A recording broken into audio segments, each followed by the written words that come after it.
Shalom saudara terkasih, sangat berbahagia dapat berjumpa dan bersekutu dengan Anda para pendengar. Kita dapat merenungkan isi hati Tuhan, berdoa dan memuji Tuhan bersama dalam Bread of Life audio saat ini. Mari kita siapkan hati kita untuk masuk dalam hadirat-Nya saat ini juga. Tuhan Yesus mengasihi Anda dan siap memberkati Anda. Hari-hari yang ku jalani, ku selalu rasakan kasih-Mu. Ku bersyukur atas kebaikan-Mu. Engkaulah Yesus Tuhanku. Semua ini untuk membentukku supaya ku hidup sesuai kehendak-Mu. Penyertaan-Mu selalu ku rasakan. Kau tak pernah tinggalkanku. Ku mengucap syukur dan mengucap syukur selalu, Tuhan. Ku tetap percaya rancangan-Mu indah, rancangan-Mu indah selalu, Tuhan Yesus, Kau terindah. Yesaya 64 ayat 6, demikianlah kami sekalian seperti seorang najis dan segala kesalehan kami seperti kain kotor. Kami sekalian menjadi layu seperti daun dan kami lenyap oleh kejahatan kami seperti daun dilenyapkan oleh angin. Saudara yang terkasih, banyak orang beranggapan bahwa melakukan kegiatan keagamaan dan amal sudah dapat menjamin seseorang masuk ke dalam kerajaan surga. Namun apalah artinya melakukan kegiatan-kegiatan keagamaan jika hal itu dilakukan hanya sebatas rutinitas belaka? Yesaya 29 ayat yang ke-13, oleh karena bangsa ini datang mendekat dengan mulutnya dan memuliakan aku dengan bibirnya, padahal hatinya menjauh daripadaku, kata Tuhan, dan ibadahnya kepadaku hanyalah perintah manusia yang dihafalkan.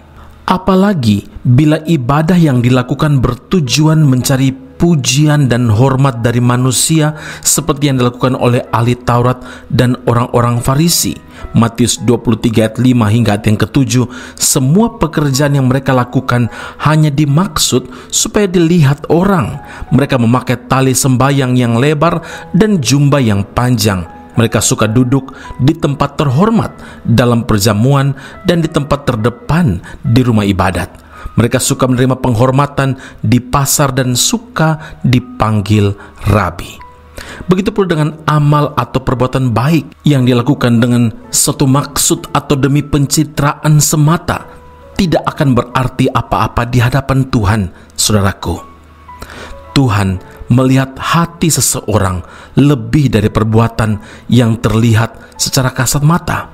1 Tawarik 28 ayat 9, Tuhan menyelidiki segala hati dan mengerti segala niat dan cita-cita.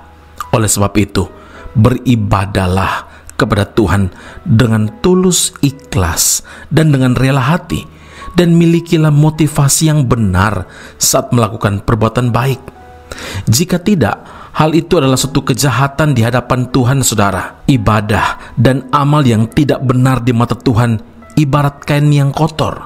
Jadi bukan apa yang dianggap baik menurut penilaian manusia, tetapi apa yang berkenan kepada Tuhan.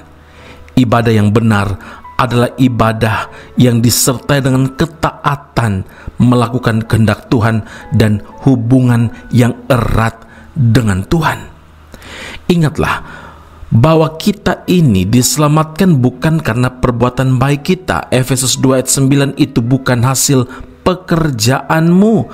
Jangan ada orang yang memegahkan diri, tapi semua karena anugerah Tuhan. Dan kita yang telah diselamatkan wajib untuk melakukan perbuatan baik sebagai wujud syukur atas keselamatan yang kita terima.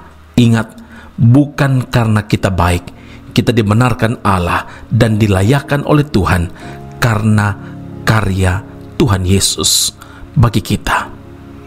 Amin. Mari kita berdoa. Bapa Surgawi, terima kasih Tuhan Yesus. Motivasi yang benar dalam beribadah dan berbuat baik adalah hati yang penuh dengan ucapan syukur karena telah diselamatkan oleh karya penebusan Kristus Yesus di kayu salib. Dan karena itu Tuhan, Engkau ingin supaya kami memiliki kemurnian hati ketika kami beribadah kepada Tuhan, ketika kami bersekutu dengan Tuhan, ketika kami melakukan perbuatan-perbuatan yang berkenan sesuai dengan kebenaran firman-Mu. Ya Tuhan, hari ini Tuhan, Engkau yang menyelidiki setiap hati kami. Kalau ada hal-hal yang tidak berkenan, biarlah firman Allah ini menyucikan dan memurnikan hati kami, membawa kami supaya berjalan dalam kebenaran Allah yang menuntun kami kepada kehidupan yang kekal.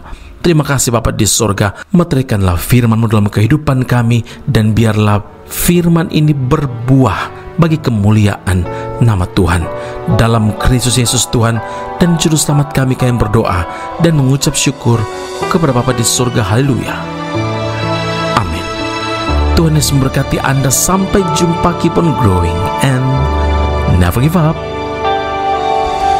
Apa yang tak pernah dilihat mata dan tak pernah didengar telinga,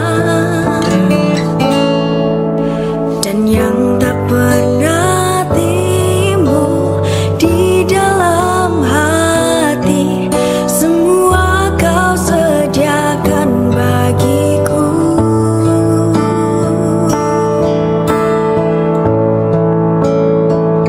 Terima kasih Tuhan untuk hidup ini.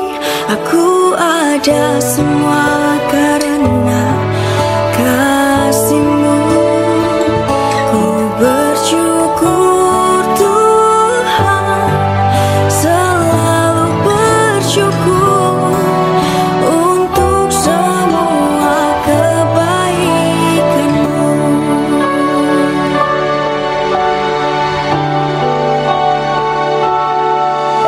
Apa yang tak pernah dilihat mata dan tak pernah didengar telinga, dan yang tak pernah timbul di dalam hati, semua Kau sediakan bagiku.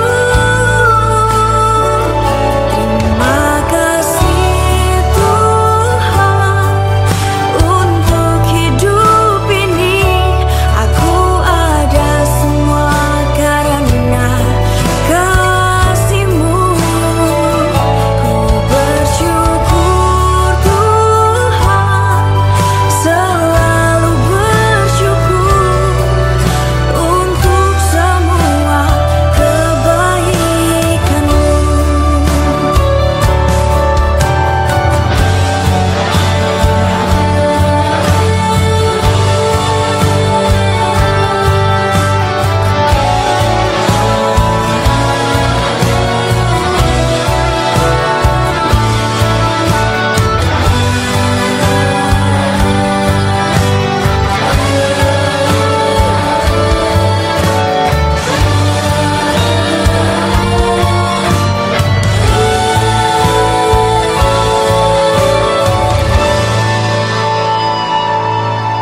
Semua yang baik telah Kau sediakan bagiku. Semua yang indah telah Kau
Informasi menarik bagi Anda, saudara-saudari yang terkasih, yang rindu memperdalam pemahaman seputar Alkitab.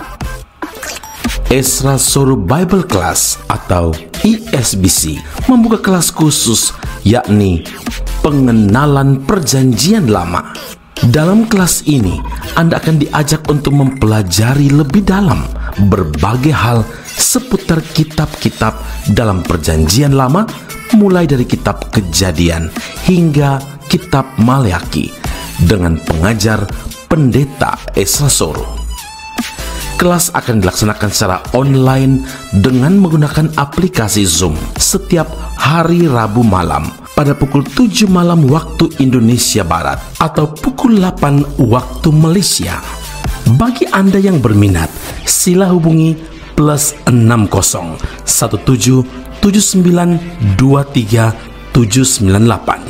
Sekali lagi +60 17 7923 798. Sampai jumpa di kelas Ezra Soru Bible Class khusus pengenalan Perjanjian Lama. Tuhan Yesus memberkati.